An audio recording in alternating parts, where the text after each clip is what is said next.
আহ আহ কি করছো? লাগছে, ছেড়ে দাও প্লিজ। তোমারটা যে ভীষণ বড়, ফেটে যাচ্ছে, প্লিজ ছেড়ে দাও, আর পারছি না যে। ও আরে দাঁড়া দাঁড়া, পুরোটা এখনো ঢুকেনি, সবে মাত্র একটু একটু বড় হচ্ছে। আর এখন থামলে হবে? দাঁড়া একটু ঢুকোই। কি মজা!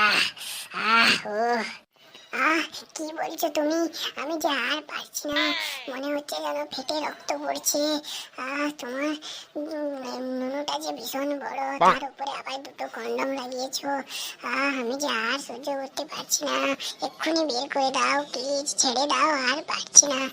আরে দাঁড়া দাঁড়া, মাল পড়তে এখনো একটু বাকি আছে, এখনই একটু মেশিনটা চালাতে দে। যা করবে তাড়াতাড়ি করো, মালটা তাড়াতাড়ি বের করে দাও, না হলে আবার কন্ডম ফেটে ভেতরে ঢুকে যাবে। কি আনন্দ, আকাশে বাতাসে। এবারে মালটা বেরিয়ে গেল। শান্তি, মজাই মজা।